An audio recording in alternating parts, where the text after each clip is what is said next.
I think it's a mix of us choosing to show up and to keep showing up, to keep loving people, even if that means a 3 a.m. phone call, even if that means learning about the condition or the circumstance that they're living in or going through.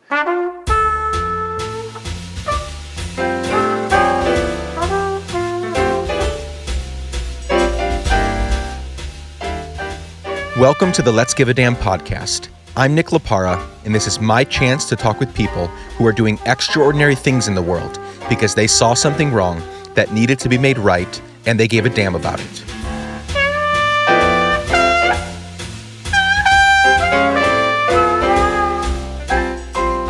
Season 2 of the Let's Give a Damn podcast is here, and I'm so excited. I'm currently sipping coffee in a closet recording this for you. Don't ask. I took a couple months off to look back, improve on some stuff, plan for the future, and now we are back. I've interacted with hundreds of you over the last 2.5 months, and it seems there's a lot of excitement about what we have going on. That makes me incredibly happy. Quick side note before I introduce this week's guest. I've been self-funding this podcast last season and going into this season. So far, I've spent about $4,000. That's before I start paying for season 2. It's not cheap, but I love getting to share these stories with you, so I don't mind. But I'm trying to figure out how to make this whole thing work. So very soon, I'm starting a VIP club where members will get extra perks and invites to meetups and extra content, all sorts of cool stuff. Being a part of this club will cost $5 per month, or the price of one latte or a third of a movie ticket. I'd really love for you to be a part of this club. The more people that join, the more I'm freed up to focus on growing Let's Give a Damn and sharing more stories with you. There are so many stories to tell and so many ways to tell them, and that's what I want to be doing. So, join our email list, follow us on social media, and check out the website for more details on this VIP club coming very soon. Okay, now to today's conversation with the founder of To Write Love on Her Arms, Jamie Tworkowski. I've admired Jamie's work from afar for quite some time, and I'm beyond thrilled that we get some time together to chat in this conversation. Jamie founded To Write Love on Her Arms, a nonprofit dedicated to giving hope and finding help for people struggling with depression, addiction, self-injury, and suicide. This incredible organization exists to encourage, inform, inspire, and also to invest directly into treatment and recovery. Now, Jamie is something else. We've never met in person, although I do hope that changes soon. But even through the computer, I felt loved and cared for by him. I'm serious. His voice, his tone, his words, I felt it all directly through my earbuds. He's the perfect person to be leading an organization like this, one that helps millions of people struggling through incredibly tough issues. In this talk, we cover his upbringing, his career path, the big moments that altered the course of his life, what To Write Love on Her Arms is all about, and what the future looks like. Buckle up, friends. This is a good one. Here we go.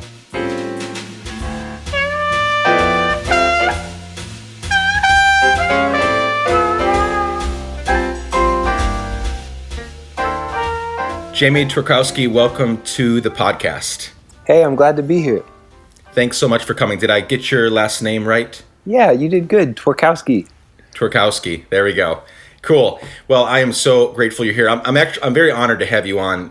You're a dream guest for 2 reasons. One is I'm just plain grateful for what you do. The lives that have literally been saved and changed because you gave a damn and continue to is truly amazing.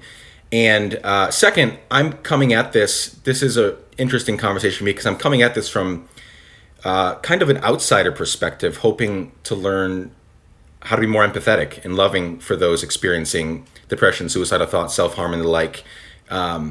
Because, we'll get into this more in the conversation, but I don't know what that's like. I have people very close in my life that do, but as I look back on my life, I don't know that and I mean this honestly, unless I misunderstand what it is, I don't know that I've ever experienced depression in my life. I just am kind of an opposite. So I'm coming at this very curiously, and I'm super excited to talk to you. So thanks for joining us. Oh, yeah. Thanks again for having me.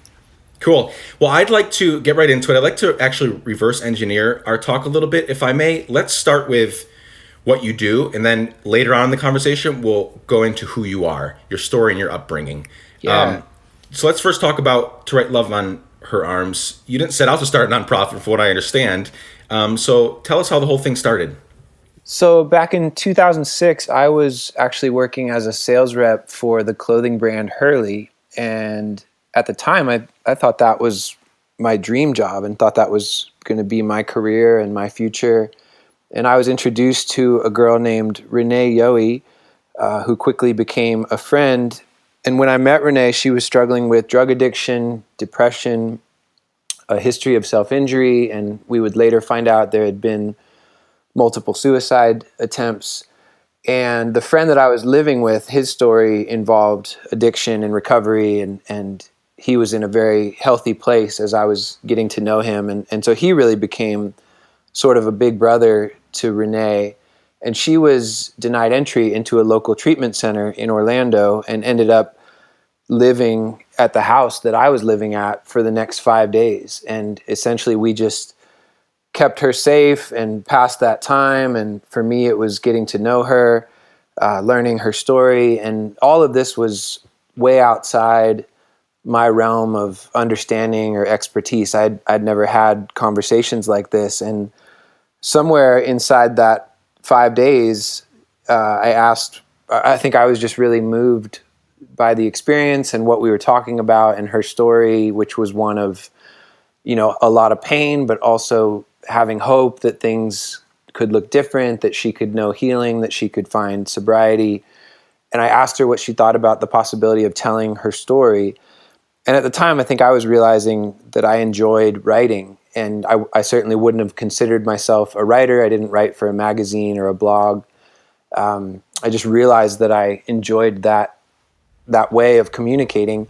Right. And would have understood if she said no or no way or get lost. But instead, she said she really loved the idea that maybe there could be a purpose for her pain, that maybe other people could be touched, could even be encouraged, that someone else would end up, stepping into treatment or stepping into professional help. And maybe, some individual or even some family, could be impacted in a positive way. And I ended up writing a story, called it To Write Love on Her Arms, posted it as a blog back on MySpace. And 2006 was really the beginning of social media becoming sort of mainstream and part of everyday life.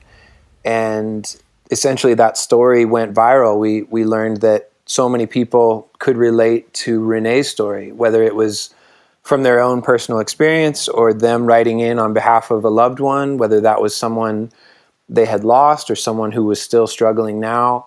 And just realized very quickly that we were bumping into a much bigger conversation and maybe that, I had the opportunity to do more than just help one person. Yeah, that's beautiful. And so what has kind of happened since then?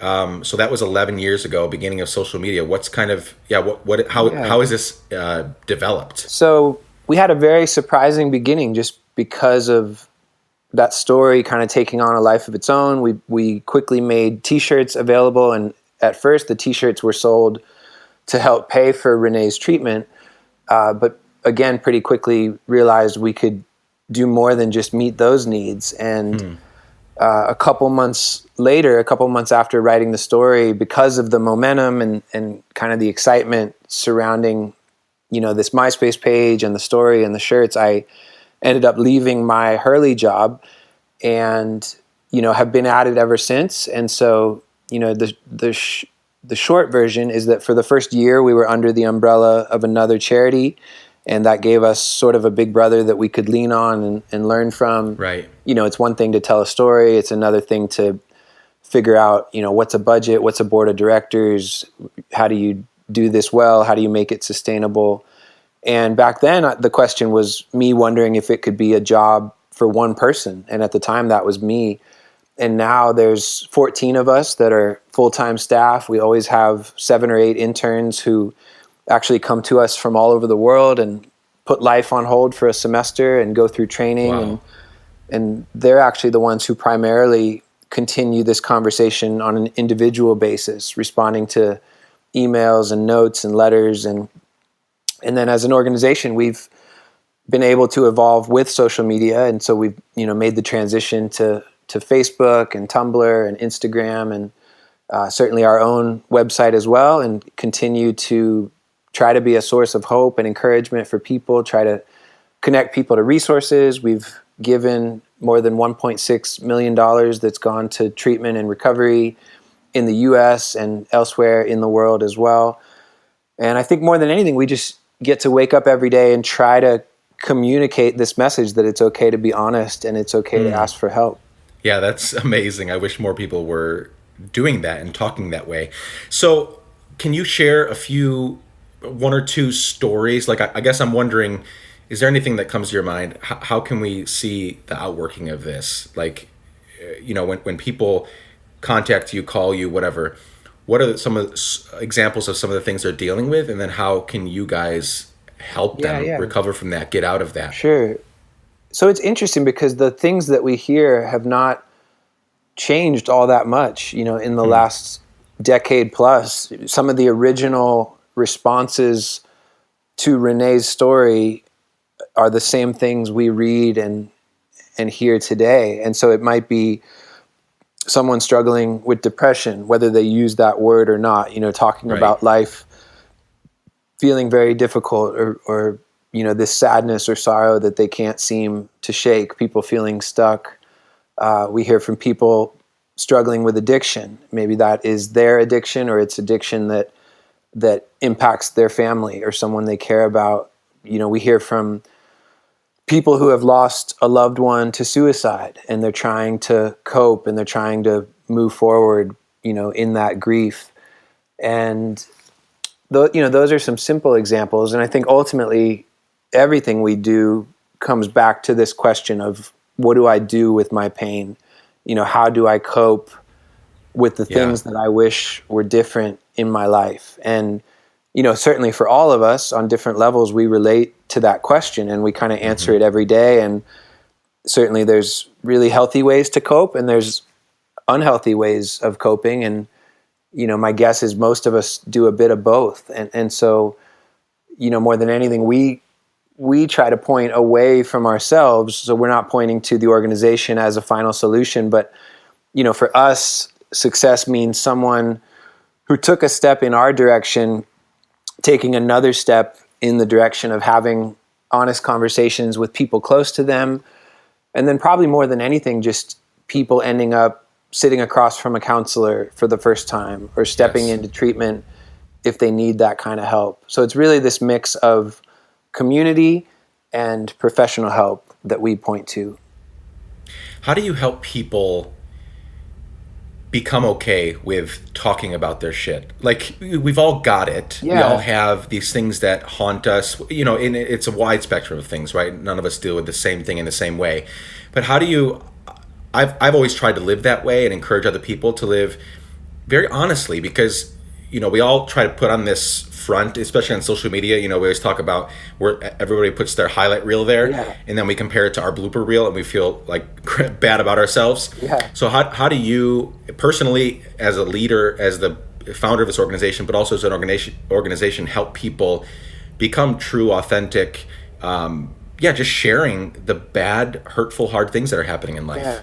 Well, I think there's a lot of freedom in vulnerability, and what I've even experienced in my own life is that it's a lot harder to live with a secret. It's a lot harder to live, with a bunch of shame or a bunch of pain and to try to keep it all in. And as you said, to kind of keep it hidden.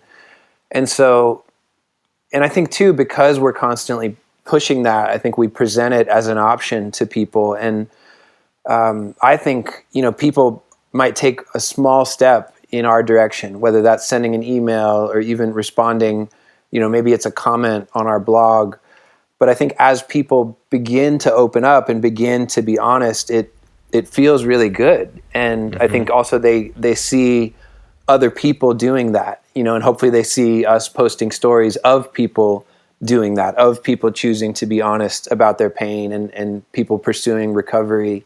And so I think it just feels good. And hopefully that first step, which is maybe the hardest to take, leads to a second and third and fourth step. And, I think even going to counseling can be a really good example, because that first appointment, that first time walking into a counseling office, that can be really intimidating. That might be way outside someone's comfort zone. But I think over time, people realize, wow, this feels like the most important hour of my week. Not that it's easy or super fun, but there's a sense of progress and ultimately the feeling that it's worth it. And so I think as we present, this idea of honesty and vulnerability, I like to say that, hey, this isn't easy, but we do believe that it's worth it. I love that. I read a statistic, and it might be totally off. It might be too conservative, too liberal. I don't know.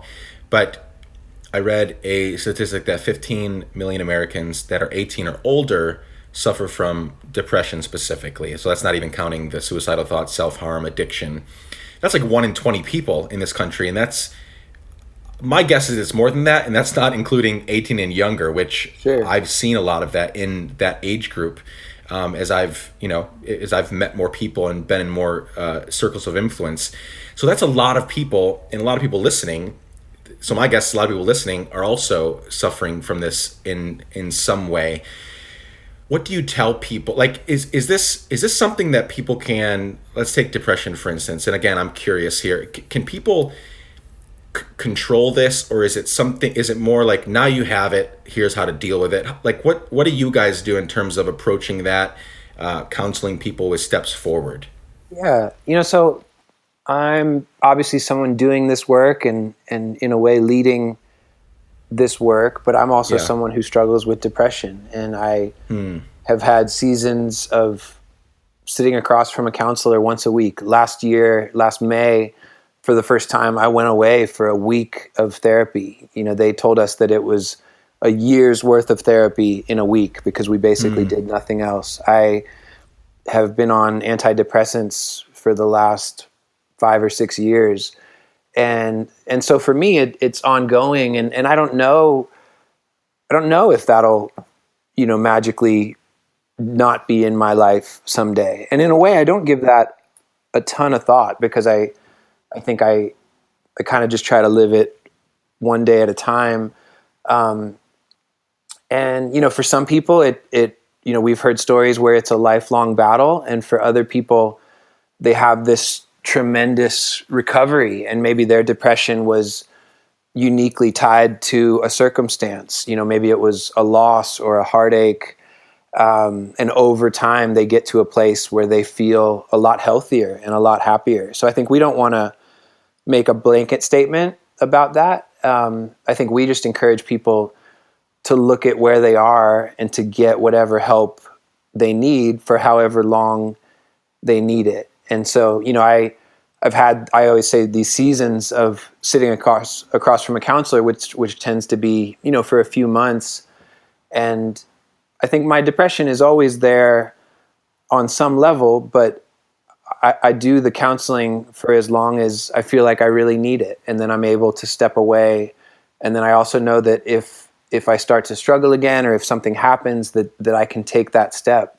I used to take the lowest dose of the antidepressant that I'm on. And last year I went through a really hard breakup and sat with my doctor and talked to him about upping the dose and ended up doing that. And, there's no shame. There's nothing awkward for me at this point saying those things because they really just feel like tools that have brought some stability to my life. Thank you. That's very helpful. Yeah. So one more question of this sort before we go back into your story a little bit. So I had a friend, quick story. I had a friend, I grew up in Guatemala. My parents were missionaries there. And I had a friend, her name was Jimena, and she was this jolly, happy, just this pleasant person to be around. Was one of our very close friends. And we took karate classes together. And one day, she didn't come.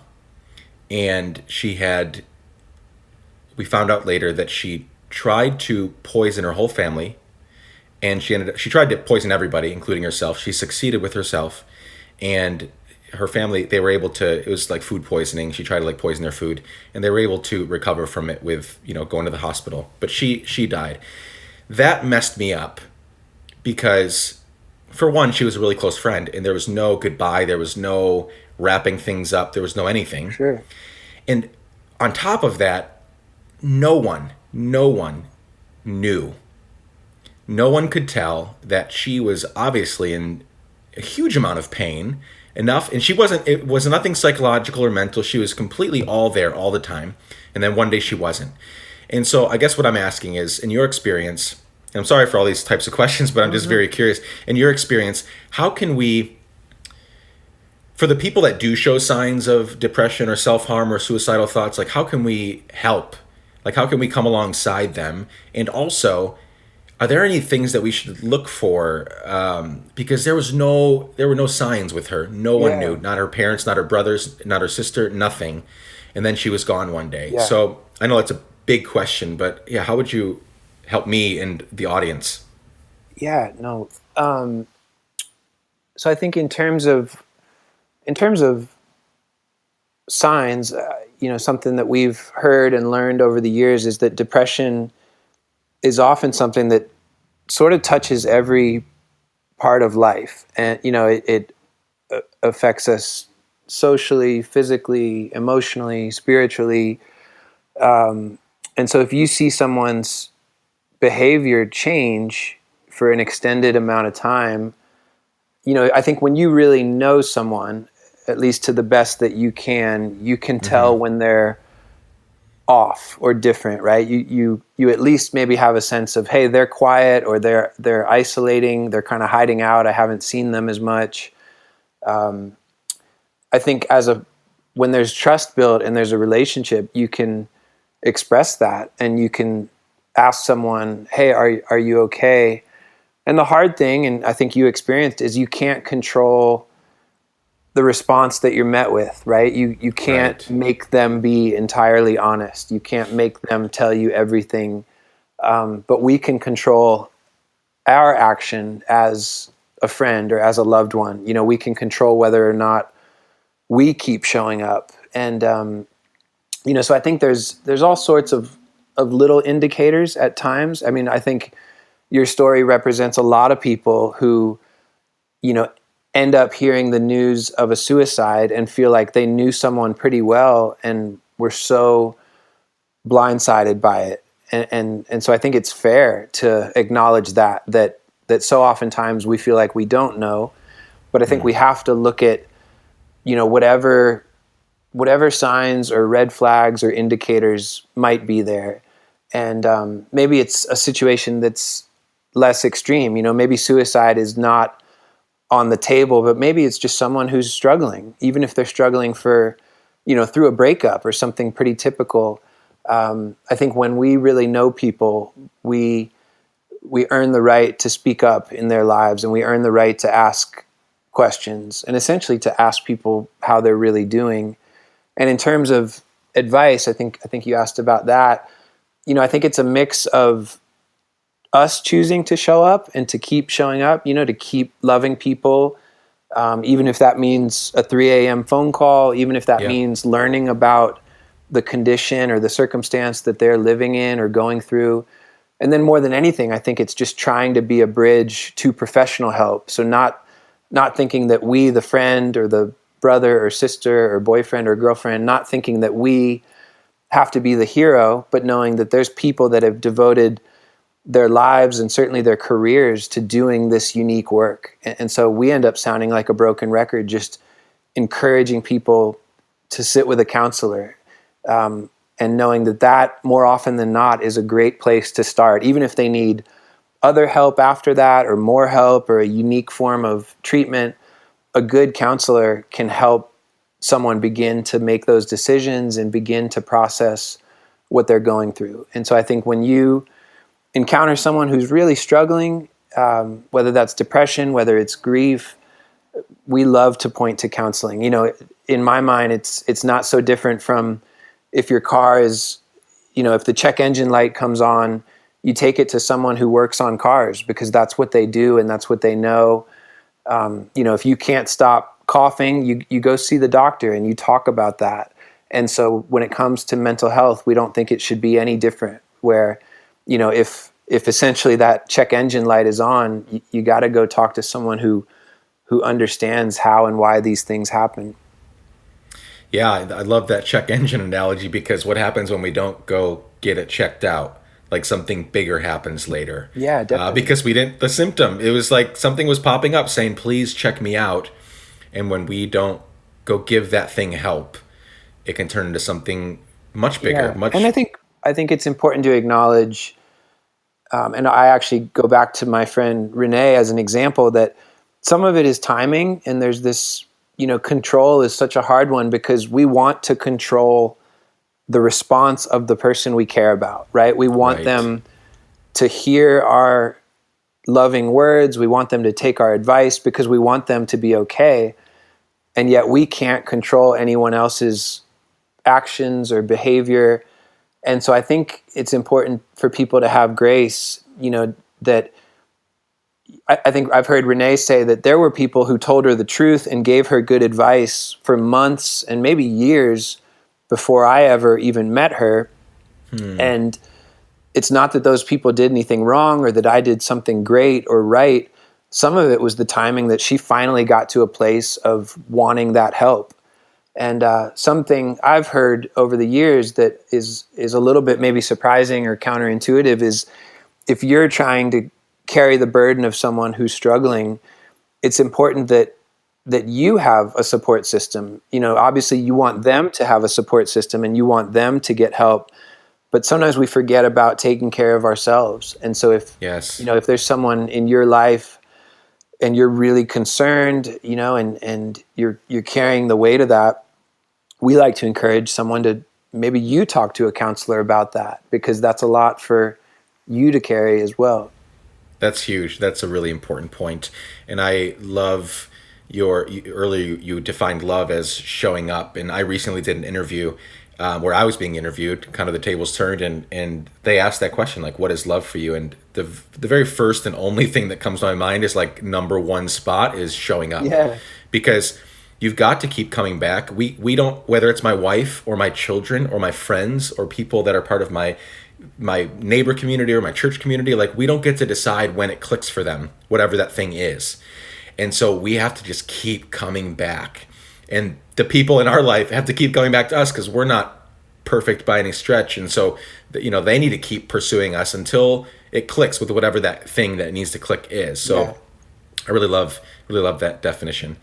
Let's keep moving. Let's go back to the beginning for a moment. Tell me about your upbringing, your family, really anything that would give us a peek into the things that happened or that made you the way you are today, a person that gave damns about Renee and so many others since. You probably could have had other career paths like at Hurley. You could Yeah. be a VP at Hurley by now, and you're not. You're running this organization. So what does that look like? I think the first thing that comes to mind is I grew up with really loving parents. I grew up in a really compassionate home. I think there's evidence that I was kind of always a sensitive kid. I was always someone who was aware of other people's pain, someone who felt things deeply and even, felt my own pain deeply. And so I guess there was, kind of some signs of sensitivity and empathy from an early age. My parents were always really great at not just caring about the needs of our family, but trying to care and meet the needs that they became aware of, even in our community. And so I think I just saw compassion modeled from the time that I was little. And then it's funny, there's a bunch of other dots that connect. My dad was a sales rep. I went on to be a sales rep. I kind of grew up in love with these clothing brands in the surf industry. My dad loves music. He shared music with me. I became someone who loved music, and all of these things have found their way into the work that I do today. So it's not just compassion, but there's this element of t-shirts, and there's the influence and collaboration with people who make music. So I heard my mom say years ago that this organization now, it's kind of everything I ever learned about, everything I showed interest in, my whole life. And then, I kind of dreamed about working for one of those surf companies and ended up getting my foot in the door and ended up kind of getting the job I thought was my dream.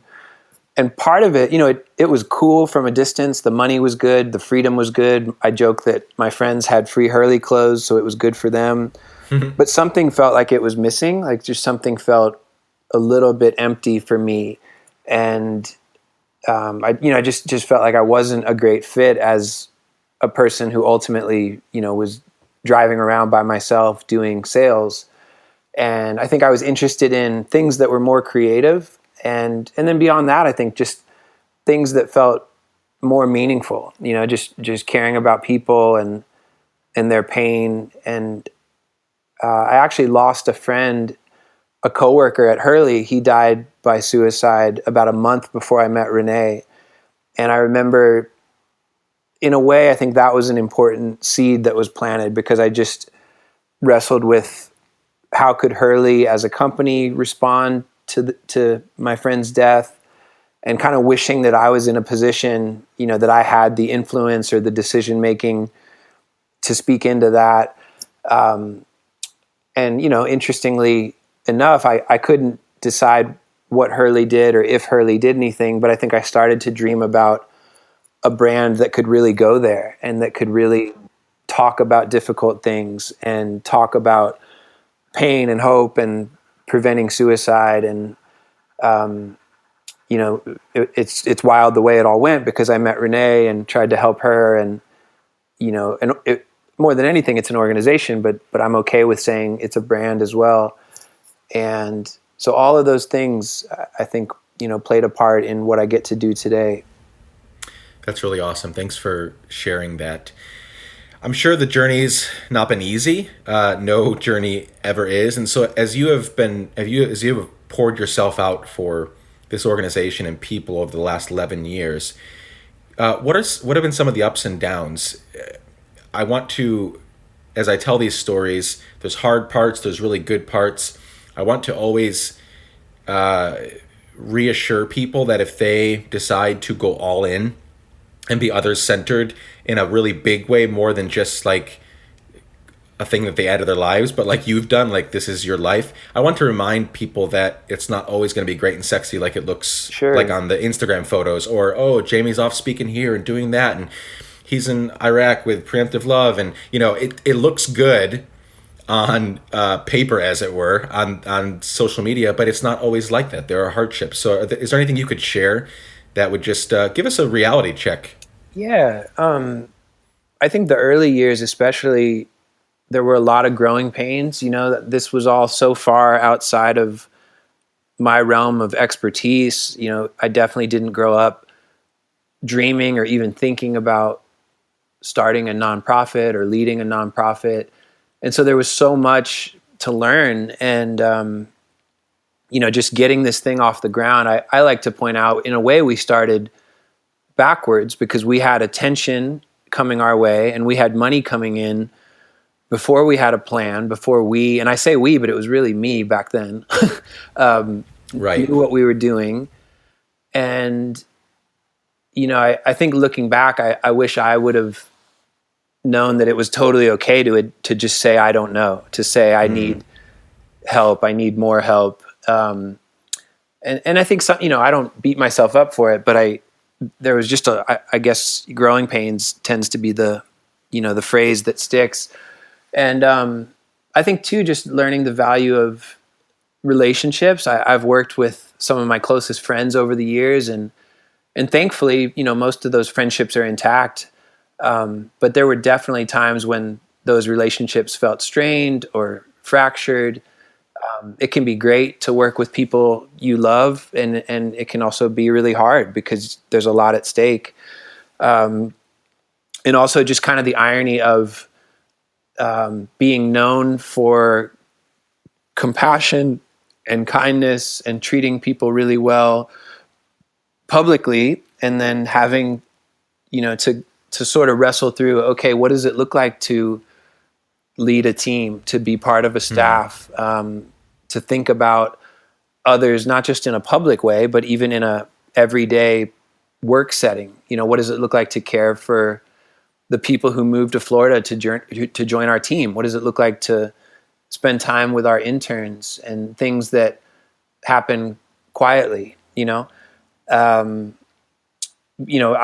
grew up and had friends. I never really had enemies. I was always, I don't know, had it pretty easy. And then I remember stumbling into this, and for the first time, there were people saying things online, people questioning my motives and people spreading rumors, and some of that was really hard, just dealing with criticism and just kind of we get to see the best of social media and the internet, but at Right. times we see the other side.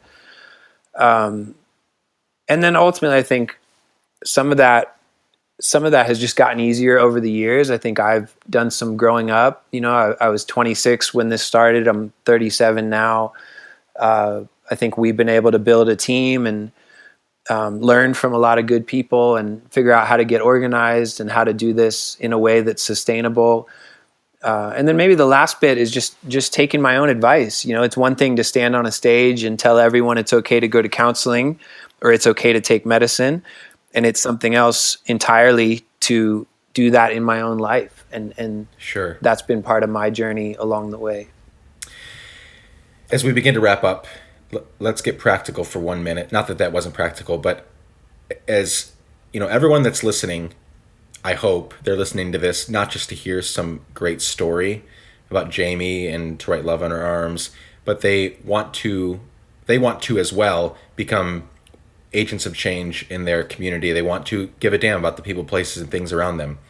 Can you give 2 or 3 practical steps for our listeners about how they can begin to do that, both just in general, but also specifically with the things that you deal with people that are depressed, suicidal, addicted, and so on and so forth? Do you have any practical steps you can give? Yeah, definitely. I get asked a lot some form of that question. And I think sometimes people look at what we're doing and they see some of the biggest moments or, some of the metrics, and they think, hey, you're doing something big. How do I do something big? And it feels really important and really healthy to remind people that this started small. It started about as small as something could in terms of trying to help one person. And after that, trying to tell one story. And I love that humble beginning. There was no Yes. whiteboard, there was no business plan, there was no 5-year plan. It wasn't even meant to be a charity. And so, this was just a situation that kind of fell into my life. And, basically because of the house that I was living at, the friend that I was renting a room from.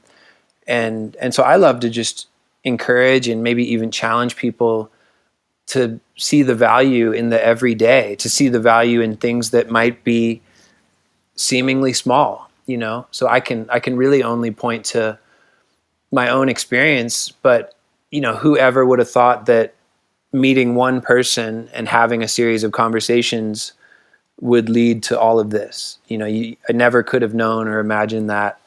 And I just love to tell people, figure out what moves you, figure out what breaks your heart, figure out the needs that exist, maybe in your own life, in your own family, in your own community, and start there. I think a lot of us feel powerless or like we can't do something big, or almost like it doesn't count unless the news shows up. And I don't think that's true. I think everyone has some degree of influence. If you have anyone in your life who listens to you, if you have anyone in your life who follows you on social media, you have some influence, your family, your coworkers, your roommates. And I think a lot of times people forget that they have that influence. And so I love to just encourage people to start small. If you're a college student and you don't have any money and you feel busy, you don't have a lot of free time, start with your campus, start with the building that you live in, and you never know where all of that could go. And I don't think it should be done with an agenda. If I had met Renee and in the back of my mind was wondering if someone would make a movie about it one day, that was nowhere in the equation. And so I just think we're called to not only tell good stories, but live good stories. And then I think we don't have a ton of control over what takes off or when the news cameras show up. And maybe that stuff's not that important and not really an indicator of if we're doing something that matters. I think we're just supposed to love people well and be brave and be creative and, try to use our hearts and use our minds. And I think then you never know what it's going to lead to, right? You never know how it might impact your career. And then maybe the last bit is I love to encourage people to try to do a job where you get to bring your heart to work. Life is too short to, spend 20 or 30 years doing a job that you hate. And, I'm really thankful and I'm aware that it's unusual and it's a privilege to get to do something I love. But when it comes to young people who are trying to make decisions about the future and choosing majors, I just love to encourage people not to play it safe, but to try to do something that feels meaningful and to try to do things you care about and, to take some chances. Probably maybe the biggest moment for me career-wise was quitting that Hurley job. And not everyone agreed with it. Not everyone understood. But I had to take that risk to get to do everything I do now. Super helpful. Where is Renee now? I hope that's not an inappropriate question to ask, but I'm totally kind of wondering, like, whatever happened to Renee? Yeah. No, we get that a lot, and that makes sense. She was living in Nashville for a few years, and now she's living back in Orlando. And I usually answer it in a couple ways. So there's lots of good news. There's lots of highlights. She wrote a book called Purpose for the Pain. She has a music project called Bearcat. She released an EP. We have had and still get opportunities to do events together. For a while, she would speak, just kind of tell her story in a more traditional way. And over time, she realized she preferred to tell it in the form of songs. And obviously, there's a little bit of speaking in between the songs.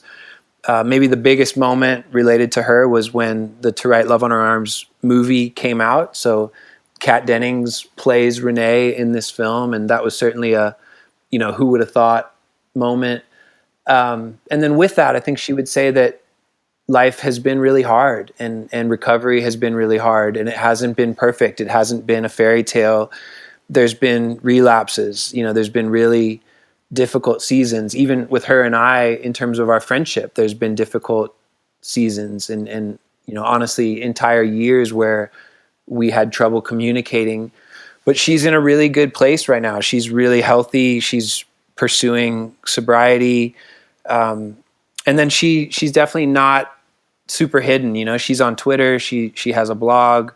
I always just encourage people to, look for her name online. It's Renee, Renee, and her last name is Yohe, Yohe.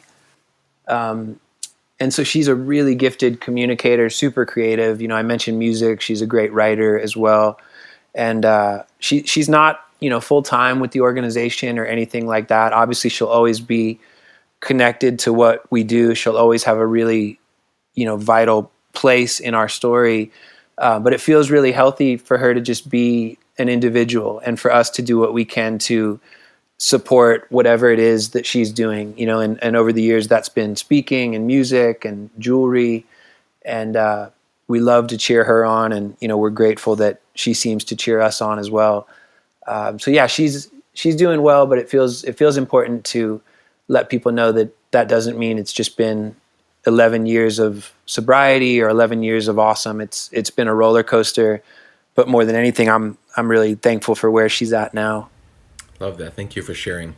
Before I ask the last question, I just want to take a moment to honor you for your work, your heart, your passion for hurting people, and ultimately your contribution to the world that has inspired and helped so many.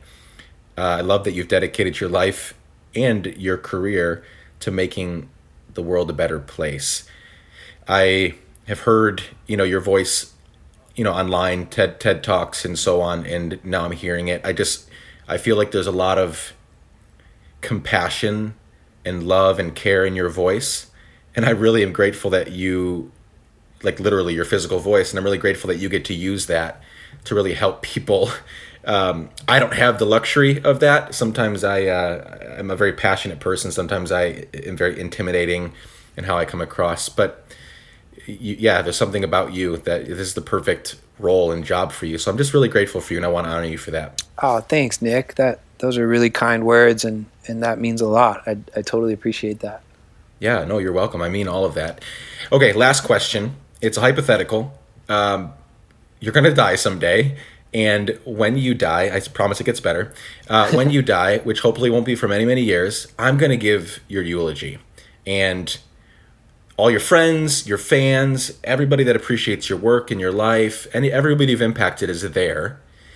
In 3 to 4 sentences, what do you want me to say? Like, what do you want your legacy to be? Oh man, that's a really good question. I don't think I've been asked that. No, I'd want my friends and family to feel like I loved them well. Probably one of my favorite things in my whole life, if not, the top of the list, is being an uncle to my nephews. And they don't know if I'm successful. They don't know if I'm verified on Twitter. They don't know what any of that means. I think they just know that I love them and that I keep showing up, and so we kind of use that phrase, but I hope the people that I have real relationships with would feel like I cared for them well. And, and then beyond that, if I was able to inspire some people and encourage people, probably the best compliment I ever get to hear is someone saying they ended up getting help because of To Write Love, or even maybe something that I read or they heard at an event. So yeah, I feel like I'm kind of all heart, and I get to show people my heart and try to share that. And, I hope that can be my legacy. That's probably more than 4 sentences, but That's totally fine. And if that's what's said on that day, I think job well done, man. thanks, man. That's a great question. Yeah, thank you. I ask myself all the time, and I'm always curious to hear what people want to be known for, because that's why we're living our lives, right? Yeah, like yeah. we're building this legacy that's gonna outlive somebody. I was talking with somebody the other day, and I said, I have this goal of being somebody that is mentioned in a positive light in history books someday. Like I want to be in the history books. And so not for like, I'm going to be long gone. It's not for me, but I want to do something that impactful, that it merits becoming part of, history. That's part of my legacies. I just want to be somebody that impacted that deeply. And so I just love that question. Thanks for answering. And I lied. One more last question. As we wrap up our time together, where can the Let's Give a Damn family keep up with you, with To Write Love? Yeah. And how can they get involved if they'd like to, if they want to learn more? Sure. So our website is probably the best place to start. And the website is just the acronym. It's TWLOHA.com. From there, they can find us on social media. It's at Twaloha on Instagram and Twitter. On Facebook, it's spelled out To Write Love on Her Arms. Me personally, I'm on Instagram and Twitter. It's just my first and last name, Jamie Tworkowski. And then within our website, we have a Get Involved section, because we get that question so much, and we love that question. And I like to tell people it can be as small as, ordering a t-shirt or making a $10 donation. And it could be as big as moving to Florida and joining our team, maybe becoming an intern, and a whole bunch of ways in between. So much of how we have been able to grow is just by people spreading the word and people, communicating and using their influence. And, sometimes that's the front man of a band, and other times it's someone at school or work talking to their 3 or 4 friends. And we're grateful for both. And we've been able to grow and keep going because of both. And so we would definitely invite people to visit the site, and specifically visit that Get Involved page. Great. We'll put all the links in the show notes as well. Jamie, thanks for joining me today. This was a lot of fun. I'm glad to have you on. Oh, thanks, Nick. Thanks for having me.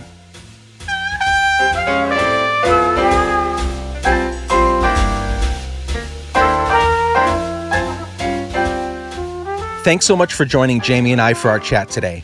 Be sure to follow him everywhere on social media at Jamie Tworkowski. He's not on Facebook, but he is on Twitter and Instagram. If you enjoyed our chat, go let him know.